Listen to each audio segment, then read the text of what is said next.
The reason Tesla has achieved so much and is about to achieve even more than most can imagine is without a doubt Elon Musk. Not only does he work extremely long hours, he has reinvented entrepreneurship. Today we'll watch several videos answering what Marc Andreessen, a prominent entrepreneur and venture capitalist, has said is the most unasked question in the business world. How does Elon do it? Marc believes Elon's management approach starts with an engineering-first organization, avoiding management layers, focusing on the most important bottlenecks each week, creating a cult of personality in and outside of the company, focusing on a single most important metric for business at a time, constantly creating urgency, and a maniacal focus on capital efficiency. Does he deserve to be the richest man on earth? Well, consider he has done more for the planet and more to solve global warming than all activists combined. Today we have Joe Bakhti, an economist and tech entrepreneur. He has a YouTube channel covering both Tesla and AGI. Check out his website and community at pioneerlands.net. Welcome, Joe. Good to be here. Elon Musk. Let's talk about him. We have several videos. We have 3 videos to show of how others have viewed Elon. They break down exactly why they think he's such a successful entrepreneur.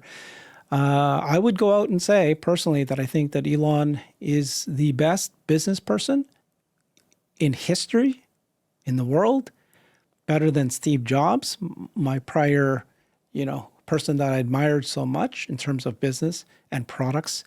So let's take a look what others are saying about him. Yun-Tat Tsai is an AI engineer for Tesla, and he works with Elon. And he says Elon is extremely productive while working extremely long hours. Despite running multiple companies, every single one executes in warp speed. It's about speed, faster than rivals who have CEOs only need to run a single company. Many companies try or have tried to take on Elon, but their leaderships are not willing to give up comfort and have neither qualities. I've learned a lot after all these years. It's incredible. Marc Andreessen responded to him. He said, the most unasked question in the business world is how does Elon do it? You'd expect far more curiosity about this, but it's simply not there yet. And then I will show this video where he was interviewed and he explains how does Elon do it. Quick thoughts on that?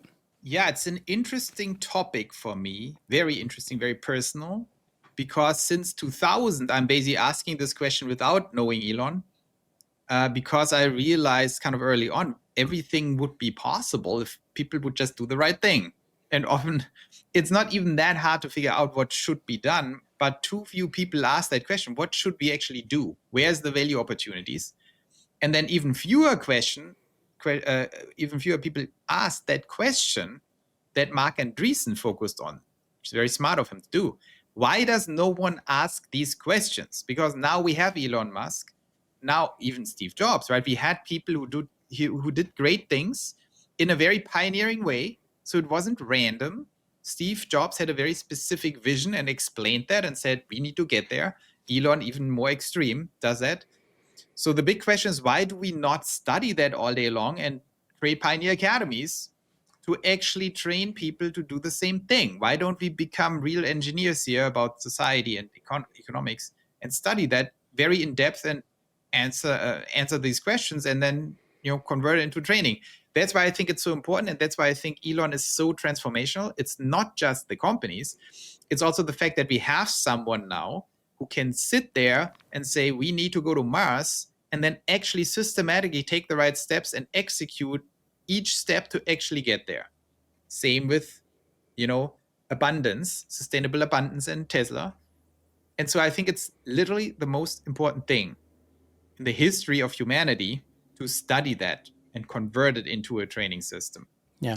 And it's the way that he runs his organizations, which again is just so unique. Like he's reinvented how do you run a company. And all these business books. Like my perspective is a little bit, there are basically 2 types of people. They are like fanboys who say this is the most amazing thing ever. And then they're like all the cynics, like whatever, you all fanboys, it's stupid. I think we need a third type of person who recognizes how amazing this is, but doesn't just sit out like, oh my God, Elon is so amazing. We should be so grateful. Yeah, Elon is amazing, and we should also be grateful that he works so hard. But we should also say, well, we can't just sit here and admire Elon, even though that's nice, and we should be supportive of Elon. We should also say, dudes, it can't be that one guy does it all, and the other 8 billion are sitting there and either hate him or admire him. It's like, this is pathetic. We need to say like, well, now we have a great example. Why don't we learn from that example and figure out maybe there are more Elons or more people who are maybe not Elons, but now with the knowledge could be turned into Elons, and Elon would totally help us with that, by the way. So I think that's the right conclusion from that. Like, yeah, Elon is amazing. He does certain things. We can learn so many things, but we need to not be passive and start doing something about it. Doesn't even mean each of us needs to turn into another Elon, but at least we should do as much as we can to help everyone else to find the other Elons or even make it easier to become an Elon. That's why it's important to understand and follow what he does, understand why it works, understand why other stuff doesn't work, and then do something with it. That's why I do what I do. I'm just so, I study business and products, and I just love how somebody thinks, and then you figure out which one of those apply to you or your business or something like that. Let's listen to Mark Andreessen. He's a venture capitalist. He's famously the guy that invented Netscape, the internet browser, but he's obviously more than that at this point. He is in creating startups all over the world, and he breaks down what he thinks are most important about the way Elon runs his companies. Do you think people understudy the Elon method for running companies? 100%, yes. Maybe just briefly describe that method and then why everyone is so incurious about it. Yeah, and there's two reasons they're incurious about it. There was the original reason they were incurious about it, and now there's the new reason they're incurious about it, which is Elon also generates emotion in people. Yeah, so look, you guys know that, you know, so how do you run a company? Well, there's been, 100 years of management books, starting with, Alfred Sloan's book. Alfred Sloan built General Motors, and so Alfred Sloan famously wrote a book that people like Andy Grove learned from that basically said, here's how you build a large multinational, multi-product line industrial company. And so there's this system, and it involves, somebody at the top of the company that's sort of overseeing this, machine, and they're getting, they're fundamentally they're getting reports and then respond to the reports, and then there's all these rules, both rules sort of inflicted from the outside and rules generated internally. And then there's Elon, who just doesn't do any of that. It just doesn't do any of that, and has a completely different playbook. And the Elon playbook, in a nutshell, as far as I can tell, I haven't worked for him directly, but from observing him and working with him, as far as I can tell, it's basically, number one, it's only engineers. You only have your company, the people who matter in your company are the engineers, the people who understand the technical content of what you're doing for technology companies. And then you only ever talk to the engineers. You never ever talk to mid-level management. If you have it, fine. If they need it for whatever, to do their whatever vacation policy or whatever, it's fine. But like if you are the CEO to get the truth, you only talk to the line engineer, and so you just ruthlessly violate the chain of command at all times. And then your job as the CEO is every week to fix whatever is the most important bottleneck to the company's progress. And the way that you do that is you parachute in and you find the engineers that are working on that problem, and you basically stay up with them all night until they fix the problem. I'm going to pause it there for a second. So he's mentioned two at this point: engineer first organizations. And then you find the truth by speaking with those working on the floor. So he doesn't believe in management layers, go right to the source. And then his job as the leader is to find the most important bottlenecks and parachute in and fix that. We're still thinking about those key management principles. I have a different take on this whole thing. This is like my little specialty, because I've thought about this for 25 years now. So I have a totally different take. I think, of course, everything Mark is saying and is going to say is correct, but it's still wrong on a meta level. It's like when you see a car and before you only had horse carriages, and then you start to break down, why is the car so much faster than the horse carriage? It's like, well, there's kind of tiny little horses in this engine, right? And let's look, how many legs do they have? Oh, they're actually round and are of metal and I don't have legs.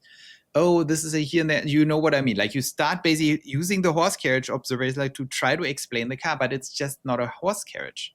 It works completely different. And I think what fundamentally the paradigm shift is that people don't get, that is very important to get, is that before, in the old world, in the pre-Elon world, in the pre-AGI world, AI makes this all much more extreme. That's why we need to all learn it now. A company was basically a frozen, in-time frozen value chain system. So it's like a value chain that produces in the end something valuable that is frozen in time. And this entire process is frozen in time. And every single human in there is like at one position of that value chain and is being hammered into their little brain. Do this, just crank it out. Don't ask questions, crank it out. And very important, don't look to the left, don't look to the right, and don't interfere with the other person cranking something different out. You're destroying the whole value chain. That's all the companies we know. That's how we train people. Follow orders, do your stuff, don't ask questions, don't look left, don't look right, because if you do that, you destroy my whole little system here. Now, Elon does something different. Why? Because what he's working on are much bigger moving targets. Going to Mars is not an existing value chain of 10 million people where everyone just needs to execute. It's something we all have to figure out, which means now the entire organization has to change to like, no, we are all pioneers, right? You actually have to think, and I don't know the answer. I, Elon, don't know the answer. That's why I hired you. You are a rocket engineer. You fix that engine. You figure out how we make it better. Not like, oh, I tell you exactly what to do. You do it. HR will check on you if you actually did this. So this paradigm shift makes it very difficult then to go in and say like, well, in the morning, Elon goes up, he gets up at 6 and the other guys get up at 7. And then he goes in and actually asks these questions, not these, like this doesn't matter. What matters is the paradigm shift. You're building an organization where everyone needs to be a pioneer. Everyone has the freedom to do stuff. Everyone needs to have a buy-in what the actual goal is and is not being told what to do. They're being told, we need to figure that out. And you are part of that and you need to figure it out too. And if there is not stepping on someone's feet, all of you guys figure that out or we are not going to Mars. And so that then informs a completely different way of operating that also allows you to innovate at a massively higher pace that we see all over the place with Tesla, right? When Monroe and when they're looking at pieces, I remember this, he looked at one piece and said, oh my God, totally innovative. And then he figured out that 3 months later, it already had completely changed. Like a piece, this cooling system in a Tesla, like they reinvented the thing and put it in production and was a new Tesla within 3 months after he saw it and said this, he has never seen anything like this. Which means the entire organization works differently.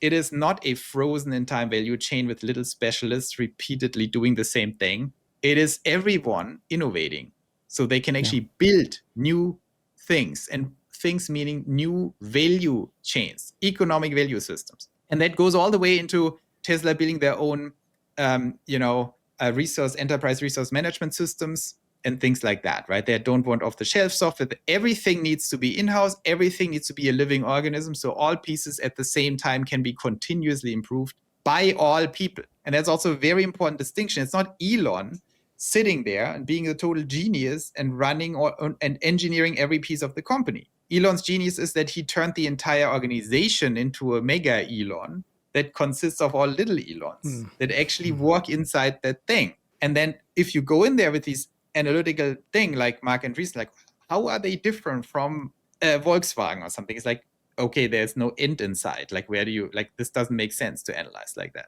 Good thinking. Yeah, I love it. I mean, I always think of Tesla as an innovation engine, not a company that does one product or 2 products or 3 products. They have a goal, and the goal is ultimately everything Elon does is go to Mars.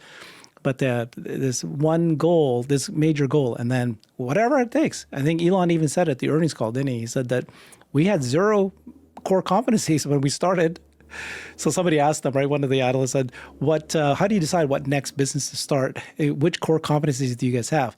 And only in those? And he goes, no, we'll do whatever we need to do to achieve that goal. We'll have to build that core competency if we don't have it. That's the way you think. And once you get into that thinking mode, everything changes, like everything. Yeah. And I think that's very important.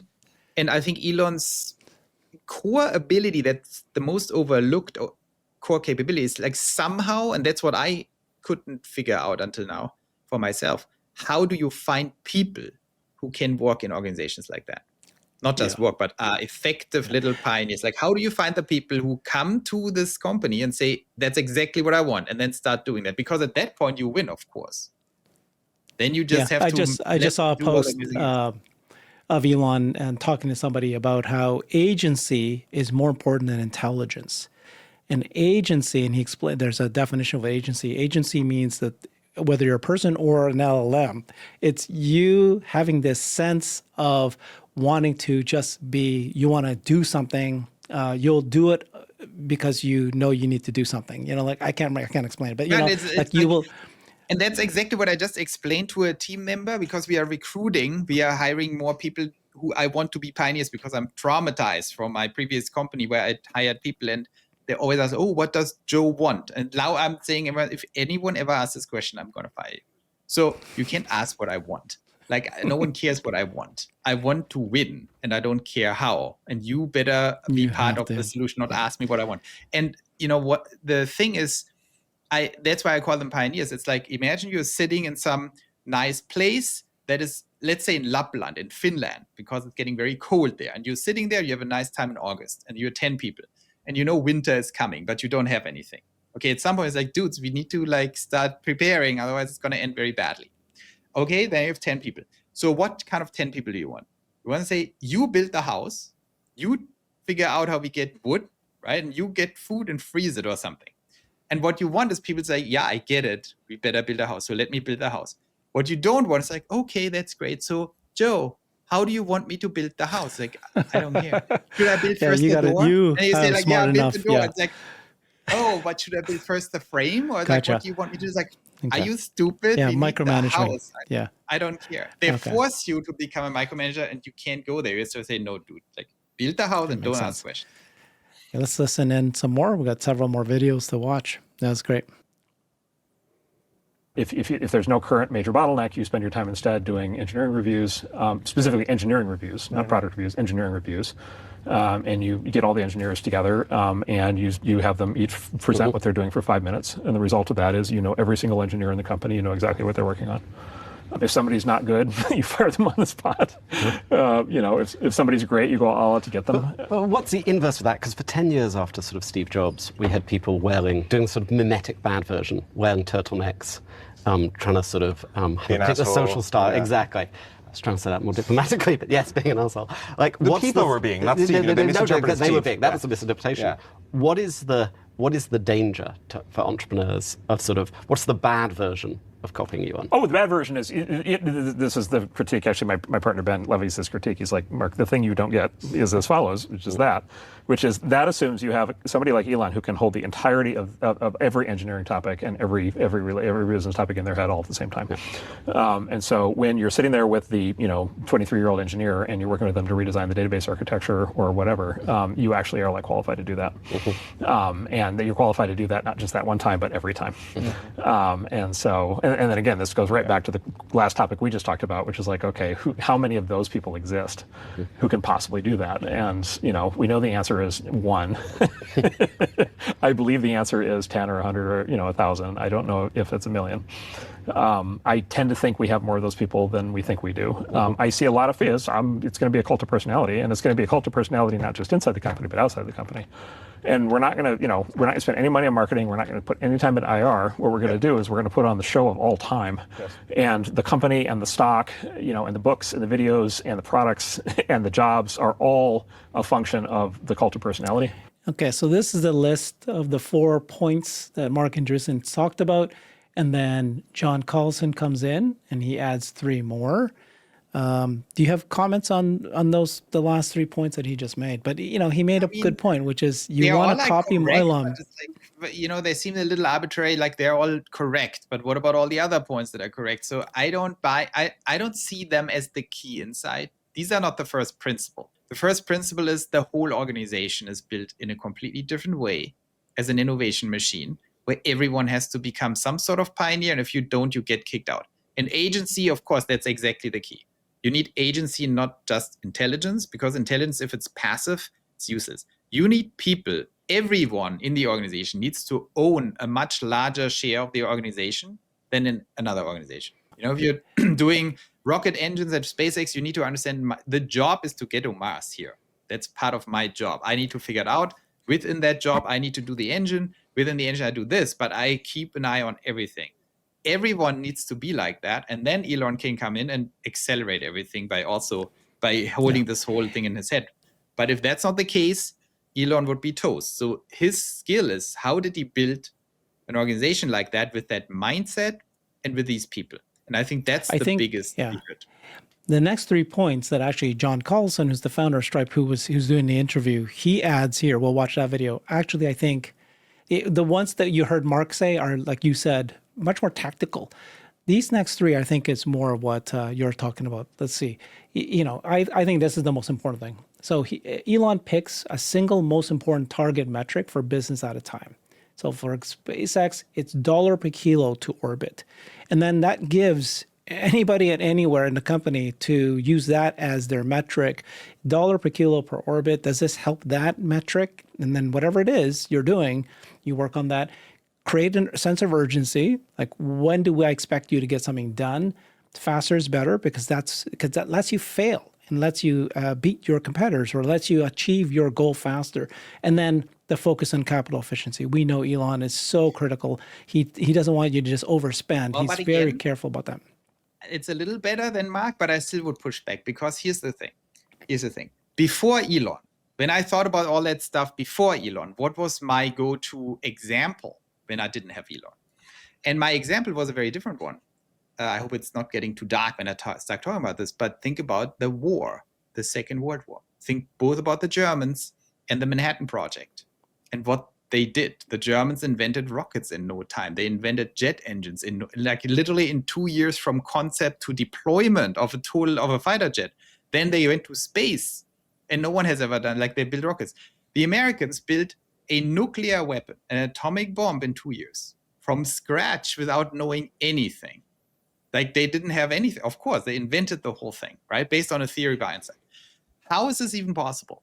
Was it because someone said, oh, we need to invent a metric, and then we need to get up in the morning, and someone has to hold the whole? No, it was that the Americans said the Nazis are working on this stuff. If we don't do it, we get incinerated in exactly, M minus 24. In 24 months, we are all dead. And then suddenly everyone's like, oh, maybe I shouldn't be an idiot. Maybe I should use my brain. Even if I'm like, and maybe all the people like, this is not an option. We need to do this. And same on the German side. They say like, oh, we are getting killed on all sides. We need rockets. Okay, get one of them brown the stuff. And so it is totally possible once you make it real. And I think, and suddenly everything falls into place. And that's why I always had to make these dark jokes back in the days, like before Elon's like, well, maybe we need if you say, well, you know what, if you ask me stupid questions about this house, and if you should build the door or the frame for it, like, what about you die? If this thing is not there in 1 week, you're dead. And then suddenly everyone becomes, oh, oops, maybe I shouldn't ask. Maybe I just built a house. And Elon has this skill, and that's what he means with urgency. Yeah, that's maybe one meta good point is the urgency, but you can't create urgency with people who just don't get it. So that's what I always try to convey to people. Like, when you really think abstractly about reality, we are living under our possibilities, like, vastly. You could invent anything you want in no time if you had no choice.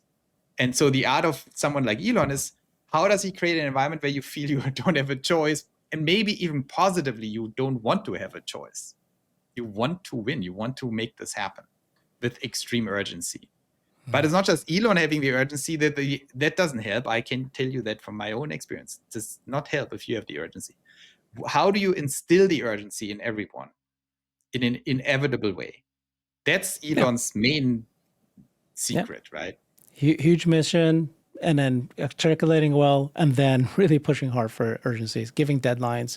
I mean, like you say, you can't expect everybody to have agency. Not even the ones you hire. Many of them will, but you have to put these things in to run a massive organization of 120,000 people. And that's what these metrics, what he does, he focuses on.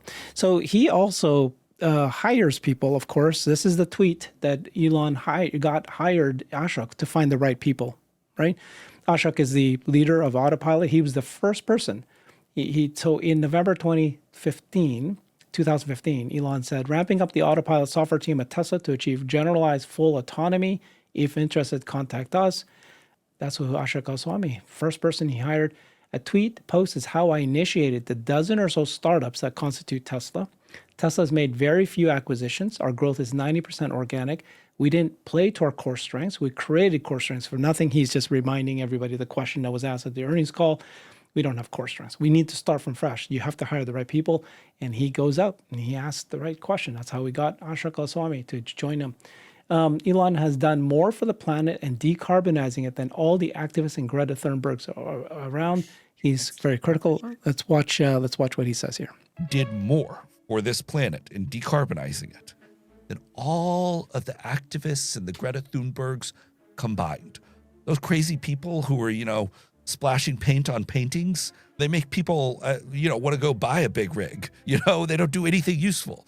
Elon did something useful. Like, if you care about the planet and you care about global warming, you just have to be pro-Elon. An environmentalist, I love to be outdoors, but I genuinely believe global warming is a solved problem. In your lifetime. It's like the boulder has started rolling down the hill. It's rolling down the right path, and it's going to take you there. Just economics. Yeah, so the impact that Elon has made is huge.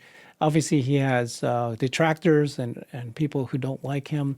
Then he's being attacked as the richest man on earth owns X. The second richest man on earth is about to acquire TikTok. That's Oracle, Larry Ellison, and his family could soon own both Paramount and Warner Brothers. The third richest man owns Facebook, Instagram, and WhatsApp. The fourth richest man owns the Washington Post. See the problem here? So the richest man on earth is controlling all the media. You replied to him, you said, you mean the richest man on earth saved our civilization from a woke, low IQ tyranny instigated by your friends and risked $44 billion to turn Twitter into the only free speech haven. That is correct. And personally, I'm very grateful. Elon gave a little heart to you, saying, yes. Elon gave me a little heart. Yeah. Thoughts on all that? Well, I expressed my thoughts, and I think, the problem is not that billionaires control something. The problem is, do good people control it or bad people? Because if the billionaires don't control it, what's the difference between a billionaire and some bad CEO or like a political party or like a communist committee or something, whatever Robert wants?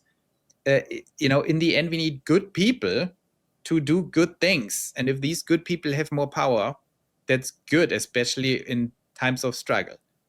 Now, can good people turn bad? Of course. We have to watch everyone and keep everyone accountable, including Elon. But we have to also see that Elon took tremendous risks, right? He had other things to do than spending $44 billion, which was also for him a lot of money back then, at least, and buying Twitter, which was a complete, shit show, and pouring a lot of energy into that because he saw the actual risk, which was an enormous risk to civilization. Right, we were in a dead end in terms of free speech. It was devolving into a complete tyranny. I remember that 2021. You remember 2022? That was a bad, dark time. And in this specific sense, I'm really grateful to Elon that saved civilization. I believe that, and I did a video on that. That I think Elon's most important company, actually, in a way, was X, because you can have all Teslas and SpaceXs in the world. If we devolve into tyranny, it's not going to help, because in the end, politics matter, and politics is downstream of culture and media. So if you leave that field to the dark forces, you end up in jail, and they will take your money, and they will not allow you to say anything about it. And that cannot happen. And I think Elon understood that, and he took tremendous financial risk and tremendous exhaustion risk, because if you think that was just a little side gig, it was extremely excruciating work for him to turn that thing around. Non-trivial. And now, of course, he's winning with it. And now, of course, XAI does great things and can use all the data, blah, blah. In hindsight, it's like, of course he did it. He wanted to be rich and then have AI. Like, dudes, good luck trying this yourself. Good luck trying to find 44 billion somewhere. Good luck buying this thing. Good luck cleaning it up, which was like a hellhole of an organization, and then turning it around, making it profitable, then inventing AI, then connecting the two, and now he looks smart and it's like, oh, it's so easy. Elon has it so easy. It's like, that's what's so annoying to me. Elon doesn't have it easy. There were people who had it easy in life. Elon didn't have it easy. And he was working with tremendous effort and precision on these things. And every time it's a new crazy risk and effort, and he wins. And we have to be very appreciative of this, in my opinion. The way he turned around X from a failing organization to very successful now, I don't know yet if we can call it successful, but combining it to XAI at this point makes it much more likely that it clearly has him, no longer at dire straits, to put it that way. So his ability to turn around a company, clearly his approach works. Almost every company, I actually am not aware of one that a company's failed under his leadership.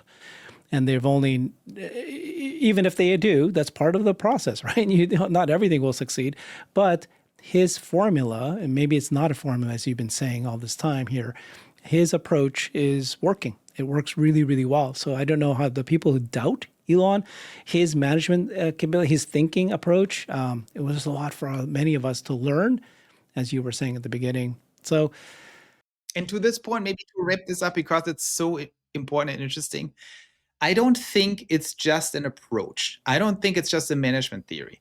I think it's deep inside Elon that he sees the future, which everyone could learn to do a little better, but we can see the future, predict the future with first principles, then make a decision what's really important, and then focus your energy on it. And from there on, the combination of being very determined to get to that future and using your brain in flexible ways, that is all it really takes. And that's also my war example. That's why suddenly all these problems fall to the wayside if you have war. Because its agency and motivation is much more important than IQ. And once you put people into positions where they cannot escape anymore, suddenly it's like burning the boats, the Vikings, then you become very creative. Everyone. Because everyone's like, dudes, there's no choice. but I will say, that in the past, what took us to get here today was a lot of what you're saying, right? He had a problem, he needed to solve these things, and he has a goal, a mission, and he's heading there. And now, but if you give him the what he has now, he has money, he has a successful, the robot is in a third generation version of it. Tesla solved autonomy. Each of these things, you add them up together. Starlink has already got thousands of satellites up. This gives him, the future is exponential, and it's going to be bigger than we've all expected. Tesla's already achieved so much, but if you put together all of the tools that he has now because of all the pain that he went through the last 12, 20 years, watch what's going to happen next for Tesla investors. Watch what's going to happen next. And the power is, by the way, with my war example, the power is that we don't have war, and that someone like Elon is able to create this urgency and this dedication outside a situation like that, because he, and I think I know pretty exactly what happens.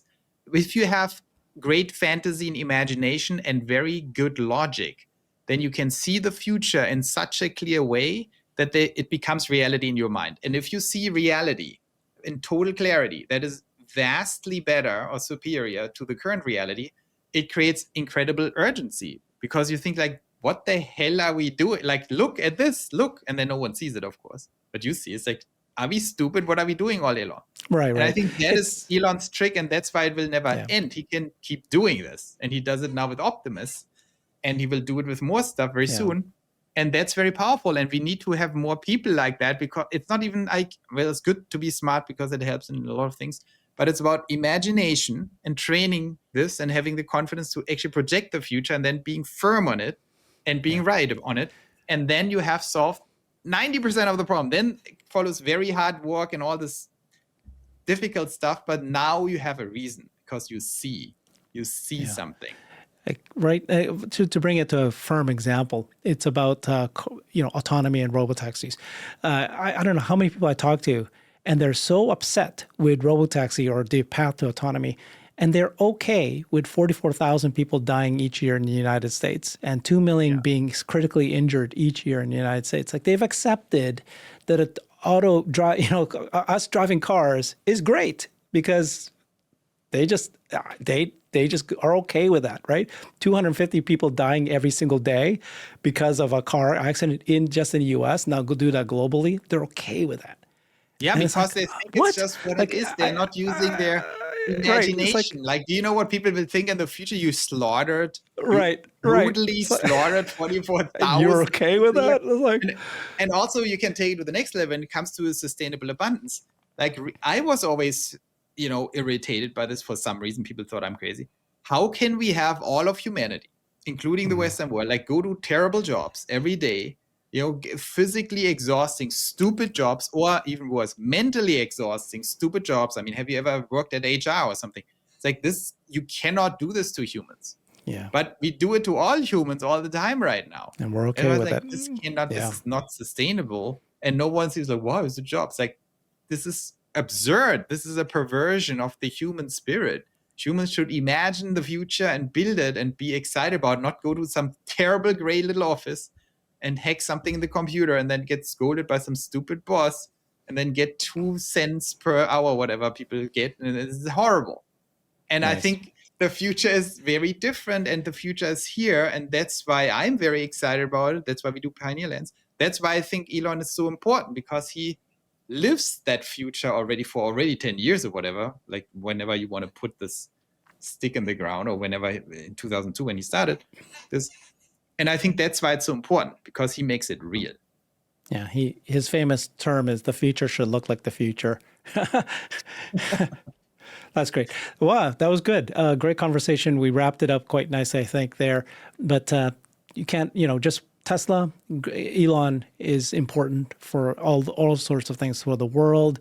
Tesla has achieved so much, but wait till you see what Elon can do now. And hopefully, obviously barring all sorts of things that can still happen, but he's got the tools now to really accelerate everything.